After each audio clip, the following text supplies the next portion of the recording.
Hello everyone, स्वागत है आप सभी का रिमोट क्लासेज में। और आज की क्लास में हम कराने वाले हैं practice set number 3 number system का। तो चलिए बिना देरी किए हम वीडियो को शुरू करते हैं। वीडियो के लास्ट तक हमारे साथ जुड़े रहिए क्योंकि इस वीडियो में बहुत ही महत्वपूर्ण क्वेश्चन ऐड किए हैं। तो चलिए क्वेश्चन नंबर 1 देखते हैं क्या है। क्वेश्चन नंबर 1 है हमारा, एक फार्म में गाय और मुर्गियां हैं। यदि सिर गिने जाएं तो 180 हैं, यदि पैर गिने जाएं तो 420 हैं। फार्म में गायों की कुल संख्या कितनी है? सिर कितने हैं हमारे? 180 और पैर कितने हैं? 420। तो हमने एक फॉर्मूला लिखाया था 4 पैर वालों के लिए, 4 पैर के जानवर निकालने के लिए कुल पैर बट्टे 2 माइनस सिर। इससे क्या होता है, हमारा जो 4 पैर के जानवर होते हैं उनकी संख्या निकल आती है। तो वैल्यू रख लो यहाँ पे। पैर कितने हैं हमारे? 420 बट्टे 2 और सिर कितने हैं हमारे? 180। 2 से ये कितनी बार गया? 21 बार, मतलब नीचे बचा है ये 210 माइनस 180। 210 में से 180 कम किए, कितने बचे? हमारे पास बचा ये 30, मतलब कि हमारी 30 क्या है? गाय। ठीक है, गायों की संख्या पूछी थी, 30 क्या हो गया हमारा? उत्तर हो गया। अगर आपसे पूछा जाता मुर्गियों की संख्या, आपसे पूछा जाता 2 पैर वाले या मुर्गियों की संख्या, ऐसे कुछ पूछा जाता, तो यहीं से हम 2 पैर वाले जानवरों की संख्या निकाल सकते हैं। जैसे ये 30 गाय निकल आया है तो कुल सिर कितने हमारे? 180। 180 हमारे कुल सिर हैं। इसमें से अगर 30 गाय घटा देंगे हम, 180 में से 30 गए तो ये बचा कितना हमारा? 150। तो 150 क्या हो जाएगा हमारा? मुर्गियां हो जाएंगी। ठीक है, तो हमसे गाय पूछा है तो राइट आंसर क्या है हमारा? राइट आंसर है हमारा 30। ठीक है, क्वेश्चन नंबर 2 में क्या है? 3 पे घात 50, 4 पे घात 40, 5 पे घात 30 और 6 पे घात 20 में सबसे बड़ी संख्या कौन सी है? तो हमने देखा जितनी भी घात हैं वो सभी क्या हैं? 10 का मल्टीपल हैं। ठीक है, अगर सब घातों में से 10-10 कॉमन ले लें तो बचेगा क्या हमारा? 3 पे घात 5, 4 पे घात 4, 5 पे घात 3 और 6 पे घात 2। अब इनकी वैल्यू रख दो। 3 पे घात 5, 3 पे घात 5 की वैल्यू कितनी होती है? 243। 3 का 5 बार मल्टीप्लाई कर लो। 3 त्रिका 9, 9 तिया 27, 27 तिया 81 और 81 तिया 243। 4 पे घात 4 की वैल्यू कितनी होती है हमारी? 256। इसी तरीके से मल्टीप्लाई कर लें। 5 पे घात 3 की वैल्यू कितनी होती है हमारी?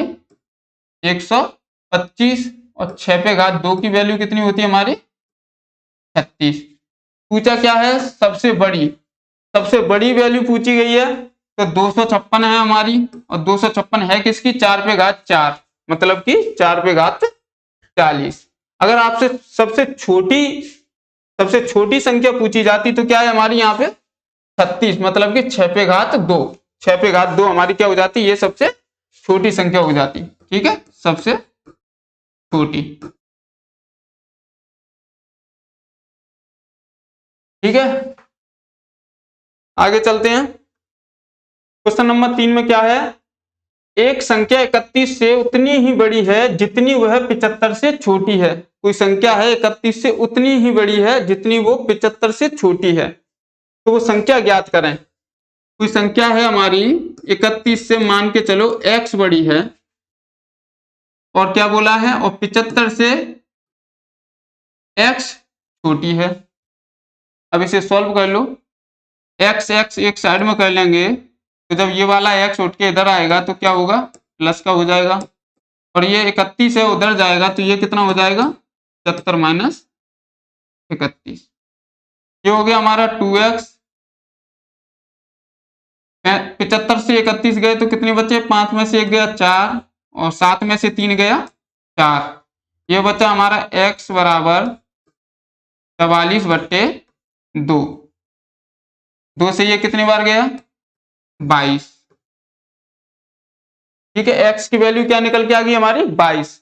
अब 22 की वैल्यू चाहे यहां लगा दो चाहे यहां लगा दो, आपकी जो है संख्या निकल के आ जाएगी। तो 31 प्लस x की जगह हमने 22 रखा, तो ये ऐड कर दो, कितना हो जाएगा, 1 और 2 3, 3 और 2 5, मतलब कि 53 है वह संख्या जो 31 से जितनी बड़ी है 75 से वो उतनी ही छोटी है। नेक्स्ट क्वेश्चन देखते हैं। 33 को 2 भागों में इस प्रकार बांटो कि पहले भाग का 5 गुना तथा दूसरे भाग के 11 गुना का कुल योग 227 हो। पहले भाग का 5 गुना हमारा और दूसरे भाग का 11 गुना का जो योग आए वो कितना हो हमारा, 227। तो 37 को हमें बांटना है 2 भागों में, तो 37 को हम एक भाग x में लिख लेते हैं और दूसरा भाग हम लिख लेते हैं 37 माइनस x। ठीक है, पहले भाग को 5 गुना, पहले भाग का 5 गुना मतलब कि 5 का मल्टीप्लाई कर देंगे यहाँ पे, ये हो गया 5x। दूसरे भाग का बोला है उसने 11 गुना, तो यहाँ पे 11 का मल्टीप्लाई कर देंगे और ये ऐड करके कितना आना चाहिए, 227। ठीक है, सॉल्व कर लो इसे। 5x प्लस 11 का अंदर गुणा किया, 11 सत्ते 77, 7 बचे, 11 तिया 33 और 7 40, माइनस 11 का x में मल्टीप्लाई किया तो 11x और बराबर इधर 227। ये माइनस का है ये प्लस का है, माइनस 11 में से प्लस के 5 जाएंगे तो कितने बचेंगे हमारी, ये माइनस के 6x। 707 इधर से उधर पहुंचा तो कितना हो गया ये हमारा, 207 माइनस 407। 207 में से 407 जाएगा तो कितना बचेगा, ये हमारा है माइनस 6x, और जब इसे घटाया तो ये 207 में से 407 जाएगा तो ये कितना बचेगा हमारा, ये बचेगा हमारा माइनस का 7 में से 7 गए 0, 40 में से 20 गए 207 नहीं है, यहाँ पे क्या है हमारा 227 है। ठीक है, 227 है। ठीक है, 7 में से 7 गए 0, 40 में से 22 गए हमारे 18। ठीक है, दोनों संख्या क्या है, माइनस की, माइनस से माइनस कैंसिल हो गया, ये हो गया x बराबर 180 और ये 6 है वो बट्टे में आ गया, 6 से ये कितनी बार गया, 36 18, x बराबर आ गया हमारा 30। ठीक है, x बराबर आ गया हमारा 30। हमने एक पार्ट माना था x, एक पार्ट माना था हमने क्या, 37 माइनस x, वैल्यू रख दो, ये हो गई हमारी 30 एक, और यहाँ 37 में से 30 जाएगा तो कितना बचेगा हमारा, ये हो गया 7, मतलब 30 और 7 इसका राइट आंसर है, ऑप्शन नंबर डी। ठीक है, नेक्स्ट क्वेश्चन देखते हैं। नेक्स्ट क्वेश्चन हमारा विभाज्यता से है। ठीक है, डिविजिबिलिटी रूल से है। 6 अंकों की संख्या है ये हमारी, 44 से विभाजित है, ये 44 से क्या है, पूरी तरीके से विभाजित है। तो हमसे पूछा क्या है, x प्लस वाई की वैल्यू पूछी है। 15x 1y और 2, ये किससे विभाजित है, ये है हमारी 44 से विभाजित है। तो हमने 44 का रूल तो पढ़ा नहीं है, तो 44 को हम क्यों ना ऐसे लिख दें, 11 गुणा 4 लिख सकते हैं ना। 44 को हम ऐसे लिख सकते हैं 11 गुणा 4, 11 चौक 44, क्योंकि 11 का रूल हमें पता है, 4 का रूल हमें पता है, पर 44 का पता नहीं है, तो हम इसे ऐसे तोड़ के लिख लेते हैं। तो 11 का रूल क्या कहता है हमारा, 11 का रूल कहता है डिविजिबिलिटी का कि विषम स्थान वाले अंक और सम स्थान वाले अंकों का जो योग है वो 0 हो जाना चाहिए, या फिर क्या हो जाना चाहिए, 11 हो जाना चाहिए, या 11 का कोई मल्टीपल। ठीक है, तो देख लेते हैं हम। विषम स्थानों के अंकों का योग क्या है हमारा, ये हो गया 1 प्लस एक्स प्लस वाई। ठीक है, सम स्थान वाले अंकों का योग कितना हो गया, 5 और 1 6 और 2 8। ठीक है, इन दोनों का जो अंतर है वो कितना होना चाहिए, 0 होना चाहिए। तो ये संख्या क्या है हमारी, 11 से विभाजित होगी। तो इसका मान कितना आना चाहिए, इस संख्या का मान 1 प्लस एक्स प्लस वाई का मान 8 आ जाए। तो ये 8 से 8 कट जाएगा, 0 आ जाएगा हमारा। ठीक है, तो हमें इसका मान कितना लिखना है, 1x प्लस वाई, इसका मान हमें चाहिए कितना, 8। इस वाली वैल्यू का मान हमें कितना चाहिए, 8। तो हमसे पूछा है x प्लस वाई का मान पूछा है, तो एक उठ के उधर गया हमारा, तो कितना हो गया हमारा ये x प्लस वाई, 8 में से 1 गए, कितना आ गया हमारा 7। तो यही पूछा था हमसे, x plus y, x plus y की वैल्यू कितनी आ गई हमारी, 7। ऑप्शन नंबर बी क्या है हमारा राइट आंसर है। अगर हमसे अंक पूछे जाते तो हमें यहाँ पे अंक रखने पड़ते, जिससे कि ये 8 हो जाती वैल्यू। नेक्स्ट क्वेश्चन देखते हैं। नेक्स्ट क्वेश्चन भी डिविजिबिलिटी से है।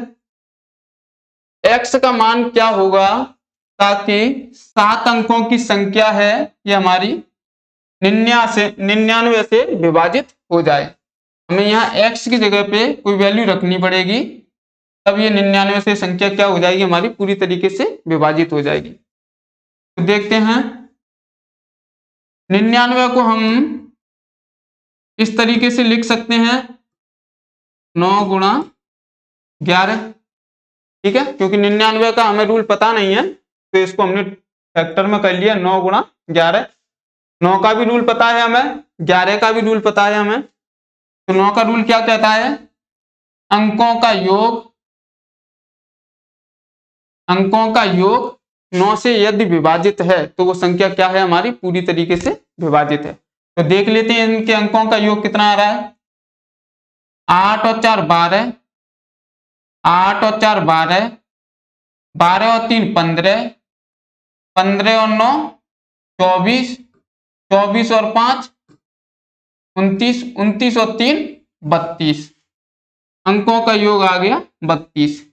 और क्या है हमारे पास, अभी एक अंक और है x की वैल्यू हमें पता नहीं है। ठीक है, x की वैल्यू हमें ऐसी रखनी है कि 9 से पूरी तरीके से विभाजित हो जाए। तो हम जानते हैं 9 के पहाड़े में कितना आता है, 9 चौक 36, 4 आता है, तभी इनके अंकों का योग कितना हो जाएगा हमारा 36 हो जाएगा, और ये पूरी तरीके से 9 से विभाजित हो जाएगा। तो x की जगह हम क्या मान लें, 4 मान लें, तो ये क्या हो जाएगी संख्या हमारी 9 से पूरी तरीके से विभाजित हो जाएगी। ठीक है, इसका आंसर क्या है हमारा 4। इसे हमें चेक और कर लेना चाहिए एक बार कि ये 11 से विभाजित है पूरी तरीके से या नहीं है। ठीक है, क्योंकि ऑप्शन में 4 तो मिल गया हमारा, 9 से तो ये विभाजित हो गई। हमें एक बार 11 से चेक करके और देख लेना चाहिए खुद के सेटिस्फेक्शन के लिए कि ये पूरी तरीके से 11 से विभाजित है या नहीं। तो 11 का रूल क्या कहता है हमारा, विषम स्थान वाले अंकों का योग, ठीक है, और सम स्थान वाले अंकों का योग, इन दोनों का जो अंतर आए वो 0 या 11 या 22 ऐसा कुछ होना चाहिए। तो देख लेते हैं, 8 और 3 11, 11 x की जगह हम क्या मान रहे हैं 4, 8 और 3 11, 11 और 4 15, 15 और 3 18। ये तो हो गया विषम स्थान वाले अंकों का योग। 4 और 9 13, 13 और 5 18।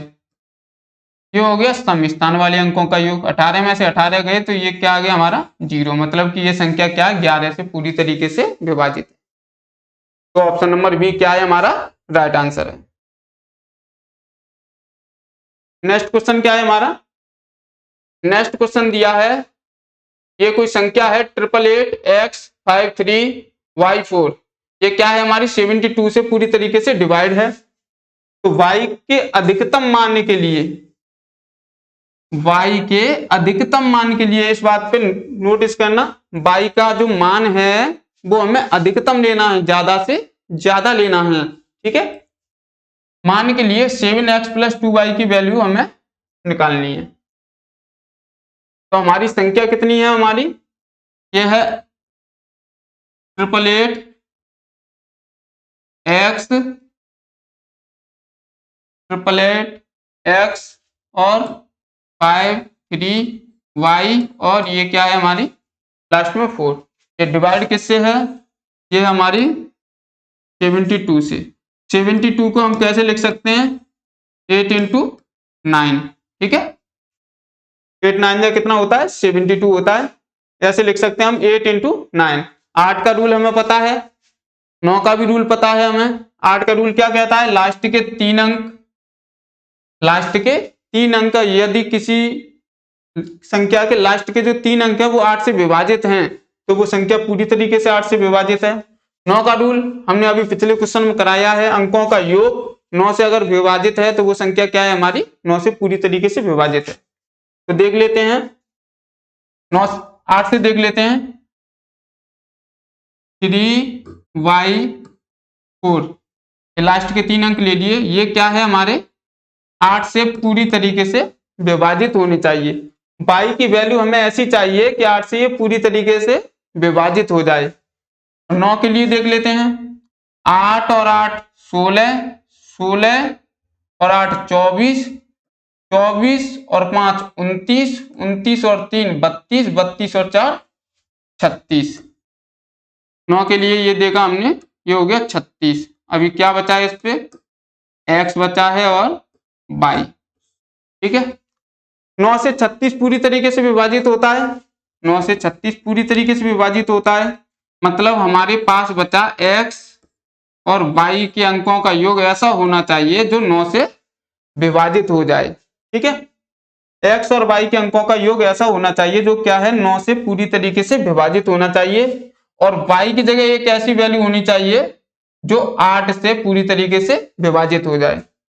तो उसने बोला है y के अधिकतम मान के लिए, तो हम y का मान पहले सबसे ज्यादा रखते हैं। अगर यहाँ पे हम 9 रखेंगे y की जगह पे, तो यहाँ पे हमें कितना रखना पड़ेगा, यहाँ रखना पड़ेगा हमें 0, तभी तो 9 प्लस 0 9 होगा जो कि 9 से विभाजित होगा, ठीक है। तो y की जगह यदि हम 9 रखेंगे तो यहाँ पे भी y की जगह हमें कितना रखना पड़ेगा, 9।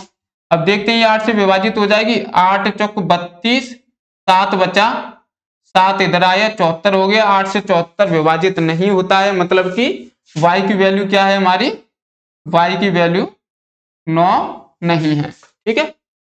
y की वैल्यू क्या है हमारी, 9 नहीं है, ठीक है। अगर y की जगह हम 8 रख दें और यहाँ पे 1 रख दें तो 1 और 8 9, 9 से पूरी तरीके से ये तो विभाजित हो गया। अगर यहाँ पे 8 रख दें हम y की जगह, तब देखते हैं 8 चौक 32, 6 बचा, 64 हो गया, उठे उठे 64, मतलब कि ये संख्या क्या है हमारी 384 बन गई, जो 8 से क्या है हमारी पूरी तरीके से विभाजित है, ठीक है। 0 रिमाइंडर आ गया इसका, और ये भी संख्या यहाँ पे भी पूरी तरीके से विभाजित है, मतलब कि क्या हो गया हमारा, x का मान आ गया हमारा 1, y का मान आ गया हमारा 8, और क्वेश्चन में बोला है हमसे 7x plus 2y, 7x plus 2y की वैल्यू हमें निकालनी है। x की जगह 1 रख दो तो 7 इंटू 1 प्लस 2, y की जगह 8 रख दो, अब ये कितना हो जाएगा, 7 1 7, 8 दूनी 16, 16 और 7 कितना हो गया, ये 23, ठीक है। 16 और 7 ये 23 क्या है इसका, x के y के अधिकतम मान के लिए 7x प्लस 2y की जो वैल्यू आई है वो है 23। ऑप्शन नंबर सी इसका राइट है। नेक्स्ट क्वेश्चन देखते हैं। नेक्स्ट क्वेश्चन में बोला है हमसे 1000 से कम कितनी संख्याएं 5 या 7 से विभाज्य हैं। 1000 से कम कितनी संख्याएं ऐसी हैं जो 5 या 7 से विभाज्य हैं लेकिन 35 से नहीं, ठीक है। तो देख लेते हैं 1000 से कम कितनी संख्याएं, मतलब 1000 से कम 999, ठीक है। 999 में देख लें 5 से विभाज्य होने वाली संख्याएं कितनी होती हैं हमारी, तो भाग दे के देख लेते हैं हम। जब भी इस तरीके से क्वेश्चन आए तो संख्याओं में भाग दे लो और वहां पे ये पता चल जाता है कि कितनी संख्याएं ये विभाजित हैं और कितनी नहीं हैं। ये क्वेश्चन कहाँ गया? 5 से 999 में भाग देते हैं तो 5 एकन 5, 4 बचे 49, 5 निम 45, 4 बचे 9 तालिए 5 निम 45, 5 निम 45। तो ये शेषफल बच रहा है, इस शेषफल का हमें कोई काम नहीं, शेषफल को हटा दो। ठीक है, शेषफल से कोई मतलब नहीं है। मतलब कि क्या है, 199 जो संख्याएं हैं हमारी वो 5 से पूरी तरीके से विभाजित हैं। कितनी अंक संख्या में? 1000 तक। ठीक है, 1000 से जो कम है 999, वहां तक हमारी कितनी संख्याएं हैं जो 5 से विभाजित हैं? 199। इसी तरीके से हम 7 से देख लेते हैं। 7 से 999 में भाग दे लो, कितना होगा हमारा ये? 7 एकन 7, 2 बचा 9 तालिए, 7 चौके 28, 1 बचा 9 तालिए, 7 एकन 7, 7 एकन 7 नहीं, 7 दूनी 14। ठीक है, शेषफल जो बच रहा है उसे छोड़ दो। 142 संख्याएं कि 7 से विभाज्य होने वाली हैं, 199 संख्याएं 5 से विभाज्य होने वाली हैं। तो क्वेश्चन में बोला है हमसे लेकिन 35 से विभाज्य होने वाली इसे चाहिए नहीं। तो इनमें ऐसी संख्याएं भी तो होंगी 999 तक जो 35 से भी विभाज्य होती होंगी। तो पहले वो संख्या देख लेते हैं। 35 से विभाज्य होने वाली संख्या 999 तक, 35 दूनी 70, 9 बचा, 9 में से 7 गए, 2 बचे, 9 उतारा, कितनी बार जाएगा? 8 × 24, 8 × 45, 8 बार जाएगा। 8 × 45 की 0, 8 × 24 और 4 280। ठीक है, शेषफल बच रहा है हमारा, शेषफल को छोड़ दो, शेषफल से हमें कोई मतलब नहीं है। मतलब कि 28 संख्याएं ऐसी हैं 999 तक जो पूरी तरीके से 35 से विभाज्य हैं। तो हमने देखा 5 के पहाड़े में भी ऐसी संख्याएं आती हैं जो 35 से विभाज्य होती हैं, जैसे कि 35 आता है 5 के पहाड़े में, 35 से वो विभाज्य है। 5 से 70 भी विभाज्य होता है और 35 से भी 70 विभाज्य होता है। इसी तरीके से 7 के पहाड़े में भी 35 आता है। ठीक है, वो 35 से भी विभाज्य होता है। 7 के पहाड़े में 70 आएगा, वो 35 से भी कटेगा 70। तो हमने देखा इसमें भी 35 से विभाज्य होने वाली संख्याएं होंगी कुछ। ठीक है, इसमें भी 35 से विभाज्य होने वाली संख्याएं होंगी कुछ। तो दोनों तरफ से 35 और 35, 35 नहीं 28 और 28 क्या है हमारा? घटा दो। जो 35 से विभाज्य होने वाली संख्याएं आएंगी हमारी 28, इधर से भी 28 घटा दो, इधर से भी 28 घटा दो, वही हमारा क्या हो जाएगा? राइट आंसर हो जाएगा। तो इन्हें ऐड कर लो पहले तो। 9 और 2 11, 9 4 13 और 1 14, 1 और 1 2 और 1 3, इनको ऐड कर लिया हमने। ठीक है, घटाना कितना है इसमें से? हमें 28 आया है 35 से विभाज्य होने वाली संख्याएं, 28 इसमें से भी घटाना है, 28 इसमें से भी, मतलब कि 28 का दुगना घटाना है हमें। तो 56 इसमें से घटा दो। 11 में से 6 गए 5, यहाँ बचा 3, 13 में से 5 गए 8 और यहाँ बचा 2। मतलब कि 285 संख्याएं हमारी कैसी हैं?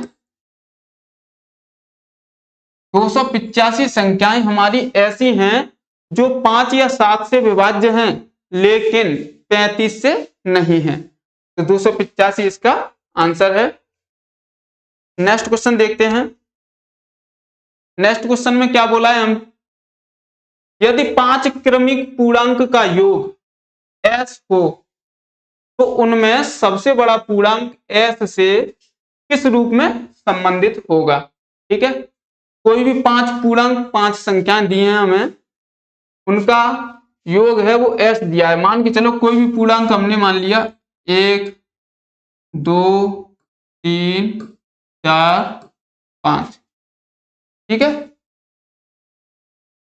5 1 2 3 4 5, 5 पूर्णांक हमें दिए, इनका योग उसने बोला है s है। जब हम देखते हैं इन पांचों पूर्णांक का एवरेज निकालेंगे, तो एवरेज निकालने के लिए क्या फॉर्मूला होता है? एवरेज निकालने के लिए फॉर्मूला होता है हमारा योग बट्टे में संख्याएं कितनी है उसका भाग, कुल संख्याओं का भाग, कुल संख्याएं। ठीक है, ये क्या होता है हमारा एवरेज निकालने के लिए फॉर्मूला होता है। या फिर हम डायरेक्ट बोल सकते हैं कि जो ये बीच की संख्या है यही हमारा क्या होता है एवरेज होता है। ठीक है, आप योग करोगे और कुल संख्या 5 है, 5 से भाग दोगे तो भी यही आएगा 3। और हम ऐसे डायरेक्ट देख सकते हैं कि बीच की जो संख्या है वही हमारा एवरेज होता है। तो इसने बोला है 5 क्रमिक पूर्णांकों का योग है वो s है, इसने हमें योग दिया है पहले से ही s। ठीक है, एवरेज निकालेंगे तो कितने हैं 5, कितने पूर्णांक हैं 5।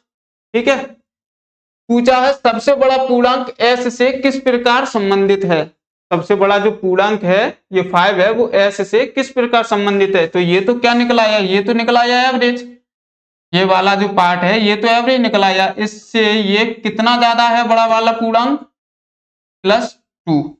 ठीक है, एवरेज से ये कितना ज्यादा है 2 ज्यादा है, तो इसमें 2 जोड़ दो। अब इसे सॉल्व कर लो, ये हो गया s बट्टे में 5 और इसे सॉल्व करेंगे तो 5 दूनी 10, ये हो गया हमारा right answer s + 10/5, option number D s + 10/5 ये इसका क्या है, ये इसका राइट आंसर है। ठीक है, नेक्स्ट क्वेश्चन देखते हैं। नेक्स्ट क्वेश्चन में क्या बोला है हमसे, एक भिन्न का हर उसके अंश से 3 अधिक है, यदि अंश में 7 की वृद्धि कर दी जाए और हर में 2 की कमी कर दी जाए तो परिणाम 2 प्राप्त होता है। तदनुसार उस भिन्न के अंश और हर दोनों का योग कितना होगा। कोई भिन्न है उसका जो हर है अंश से 3 ज्यादा है, अंश से 3 ज्यादा है क्या हर। तो हमने कोई संख्या ले ली x, ये क्या है हमारा अंश, अंश से हर है वो कितना ज्यादा है 3 ज्यादा है, यही हमसे क्वेश्चन में बोला है। आगे क्या बोला है, यदि अंश में 7 की वृद्धि कर दी जाए, वृद्धि का मतलब जोड़ना, 7 की वृद्धि कर दी जाए अंश में और हर में 2 की कमी कर दी जाए, कमी का मतलब घटाना, तो परिणाम क्या आता है हमारा, परिणाम आता है 2। ठीक है, परिणाम आता है 2। ये 3 में से 2 जाएंगे तो ये कितना बचेगा 1, तो इसे हम 1 लिख देते हैं 1। ठीक है, परिणाम आगे इसे हम सॉल्व कर लें, इसके बट्टे में 1 मान लें तो ये क्रॉस मल्टीप्लाई कर लें, 1 का मल्टीप्लाई x + 7 में करेंगे तो ये कितना आ जाएगा हमारा, ये हो गया x + 7। 2 का मल्टीप्लाई x + 1 में करेंगे तो ये कितना आ जाएगा हमारा 2x + 2 × 2, ये आ गया। ठीक है, इसे सॉल्व कर लें, x को इधर लेके आए ये हो गया हमारा x - 2x, 7 को उधर लेके गए तो ये हो गया 2 - 7, x में से 2x गए तो कितना बचा हमारा माइनस का x, 2 में से 7 जाएगा तो कितना बचेगा हमारा माइनस का 5, माइनस से माइनस कैंसिल हो गया, x बराबर क्या निकल के आया हमारा, x बराबर निकल के आया हमारा 5। ठीक है, x बराबर क्या निकल के आया हमारा, x बराबर 5 निकल के आया है। लास्ट में क्वेश्चन में बोला क्या है, अंश तथा हर दोनों का योग पूछा है। जो भिन्न थी स्टार्टिंग में x/x + 3 यही थी, इसमें x की वैल्यू रखेंगे तो क्या आएगा, ये हो गया 5 और ये 5 + 3 ये हो गया 8। और क्वेश्चन में बोला इन दोनों का योग मतलब 5 और 8 का योग कितना होता है हमारा 13। ठीक है, यही इसका राइट आंसर है, ऑप्शन नंबर बी। तो चलिए वीडियो को यहीं समाप्त करते हैं। अगर वीडियो पसंद आए तो लाइक कीजिए।